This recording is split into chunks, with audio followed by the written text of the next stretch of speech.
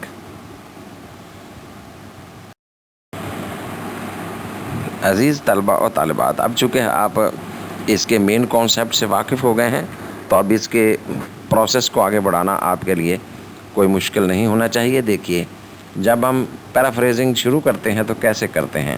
چند ایک سٹیپس ہیں جن پر نظر رکھی جاتی ہے.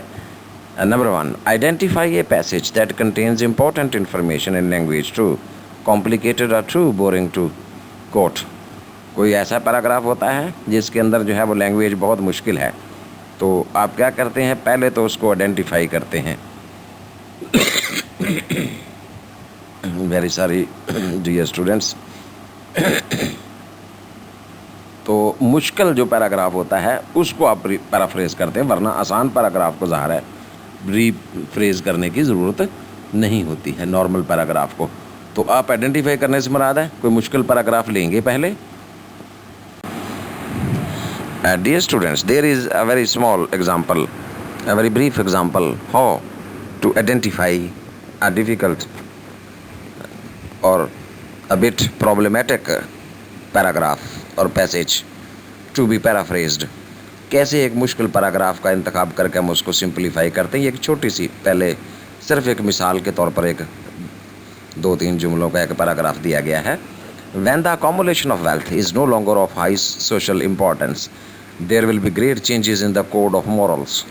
We shall be able to rid ourselves of many of the pseudo-moral principles which have hag-ridden us for years.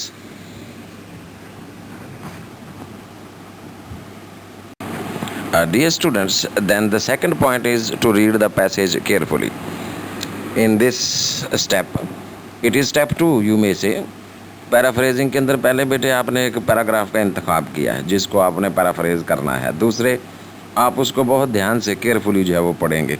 اور پڑھیں گے تو کیسے پڑھیں گے، آگے ایک تیسرا پوائنٹ پھر ہم اس کے اندر سے مشکل الفاظ جو ہوتے ہیں ان کو انڈر لائن کر لیتے ہیں اور ان کو پھر اپنے لفظوں میں ڈھال کر، سانچے میں ڈھال کر ہم اس کو ری اسٹیٹ کر دیتے ہیں. That is a simple fact. بہت آسان کام ہے، پھر وہ اس کو ہم پیرافریز کہہ دیتے ہیں.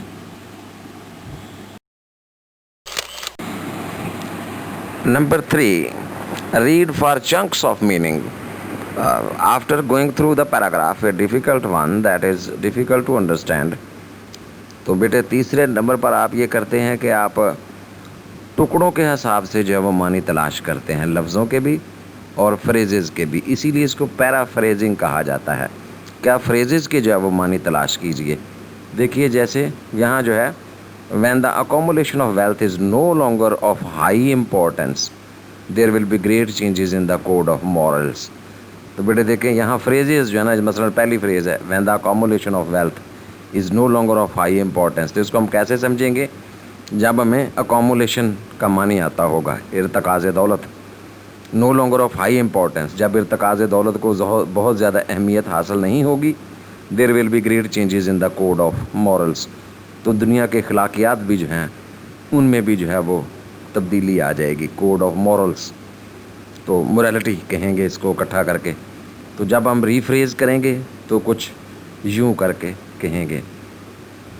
یہ ایسے میں ویسے آپ کے لیے بنا رہا ہوں اب زبانی، آپ اس کو فالو کیجئے گا اور خود اس کو مختلف شکلیں دے سکتے ہیں. آپ دیکھیے جیسے یہاں جو ہے when there is no accumulation of wealth in the society, the morality of the society will change. دیکھیں تھیم وہی رہا اور مفہوم بھی وہی رہا، صرف ہم نے ری فریز کر دیا اس جملے کو. Then the third or the fourth point is to rewrite those chunks. جو ٹکڑے ہیں ان وہ فریزز کے چنکس کو آپ فریزز کہیں گے، ٹکڑے کہیں گے جملے کے، ان کو ری رائٹ کیجئے، اپنے لفظوں میں لکھ لیجئے. جیسے when the accumulation of wealth is no longer of high importance, کو آپ the understanding of right and wrong would be different if society valued money less than it does. دیکھیں اب آپ نے اس کو ری فریز کر لیا، یہ مختلف انداز میں میرے سے اس نے ڈیفرنٹ کیا. آپ بھی اسی طرح سے جب اس کو پڑھیں گے تو آپ بھی اس کو ڈیفرنٹ انداز میں جو ہے وہ چنکس آف میننگ اس کو کہتے ہیں، ان کو ری رائٹ کر لیا جاتا ہے. تو پھر پیرافریزنگ آسان ہو جاتی ہے.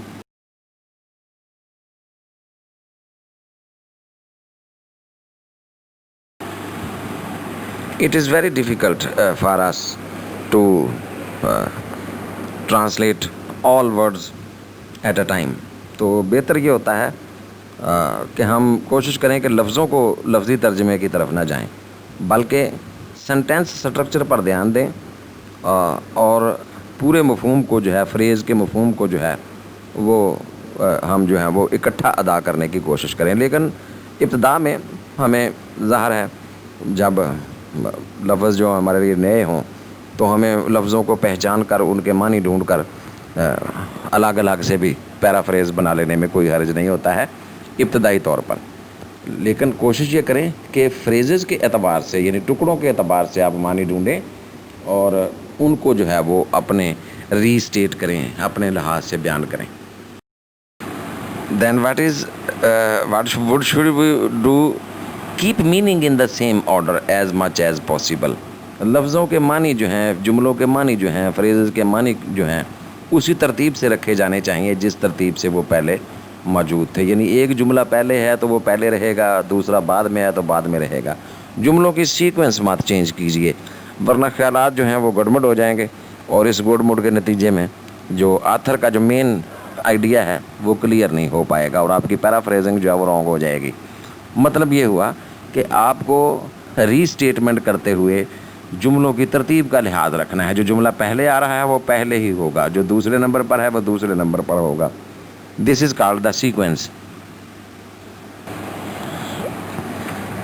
پھر بیٹے ایک اور چیز کا دھیان رکھنے کی ضرورت ہوتی ہے کہ بھئی جب آپ اپنے جملوں کو ترتیب سے رکھ لیتے ہیں، ارینجمنٹ وہی رکھتے ہیں جو کہ اصل پیراگراف کی ہے، تو پھر آپ کے جو مفہوم ادا کرنے والے الفاظ آپ کا استعمال ہونے چاہیے. آپ کی پیرافریز کا کوئی مفہوم نکلنا چاہیے، میکنگ سینس اسے بولتے ہیں. یہ نہ ہو کہ آپ نے فقرے بنائے ہیں، ری اسٹیٹ کیے ہیں، ری انسٹیٹ کیے ہیں، وہ جملے جو ہیں وہ سینس لیس ہوں، معنی نہ دیں، بھرپور انداز میں جو آتھر کا آئیڈیا تھا پیراگراف میں اسے کنوے نہ کر پائیں.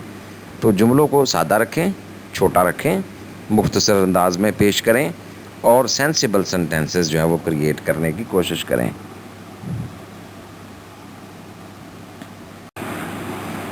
Dear students, the points so far discussed in this lesson, in this session are collected here. بیٹے جو باتیں اب تک ہم نے کی ہیں ان کو انتہائی مختصر انداز میں جو ہے، یہ چونکہ شروعات ہے ہمارے ٹاپک کی تو آج ہم ذرا بے حد مختصر انداز میں اس کو کنوے کر رہے ہیں. انشاءاللہ نیکسٹ سیشنز میں ہم اس کو مزید جو ہے وہ تفصیل سے دیکھیں گے.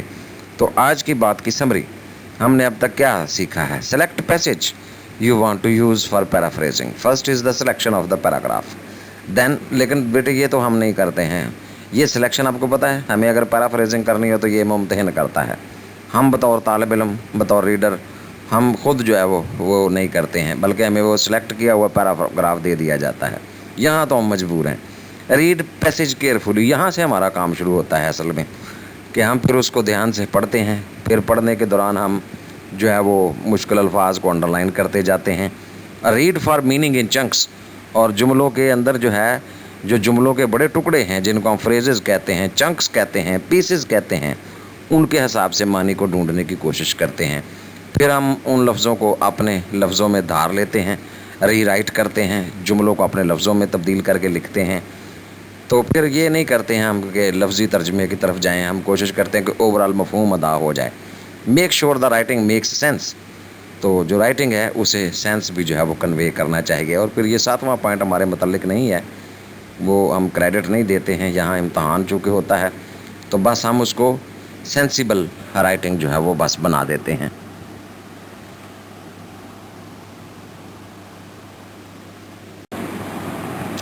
Thank you very much, dear students, for participating in today's session. See you in the next session, inshallah.